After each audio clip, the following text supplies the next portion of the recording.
Hi guys, welcome to my vlog. My name is Lewis Dunn and I'm a first year at Leeds Beckett University studying fashion marketing. In this video I'll use a theoretical approach to better understand my buying behaviour. But what is buying behaviour, or rather consumer behaviour? Well, Solomon et al. In 2018 describes consumer behaviour as the study of the process involved when individuals or groups select, purchase, use or dispose of products, services, ideas or experiences to satisfy the needs and desires. With this in mind, I am going to explore my buying behaviour.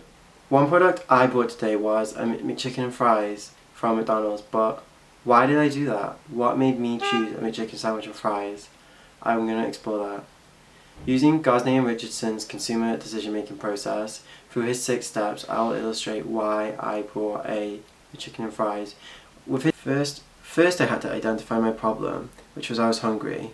This is a problem I run into every day, so it is not necessarily serious to me, but it is a problem I wanted to solve quickly. With that in mind, I would call this a routine problem solving.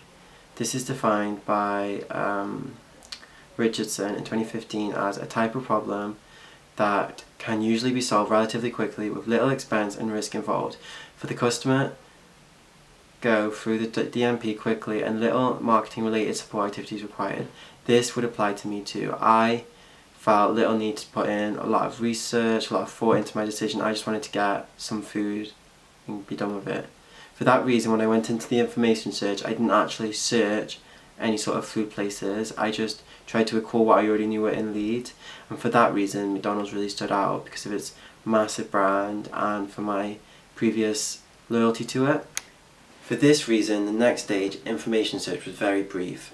I did not want to go out searching for my meal. I just quickly wanted to think, where do I know in Leeds I can eat which is cheap? One of the first places to come to mind was McDonald's.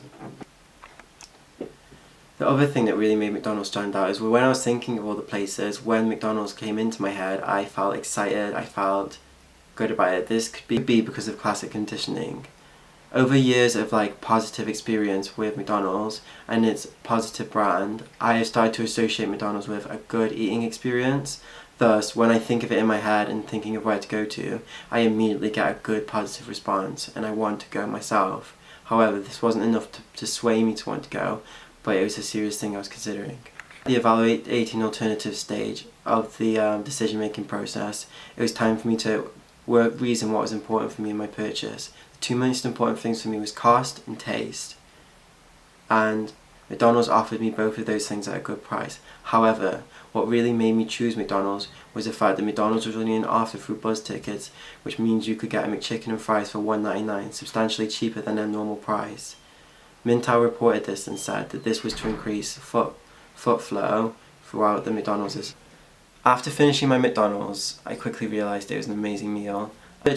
Another purchase I've recently made is this fleece.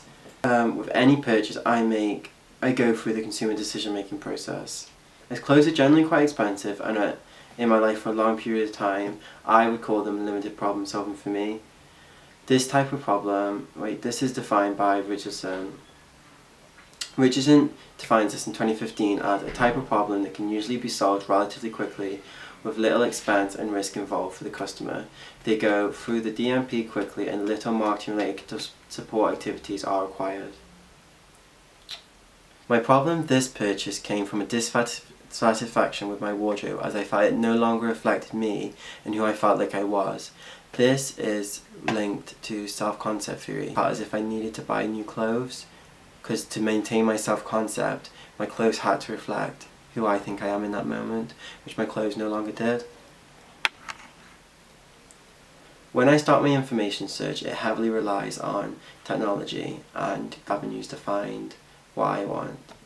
However, the biggest influence for me ended up coming from social media. As I was just scrolling, I found someone I follow and really enjoy, c3549266, posted a collaboration with ASOS where he was modelling ASOS' clothes for a new campaign at the time called GLAD, which was about LGBT pride.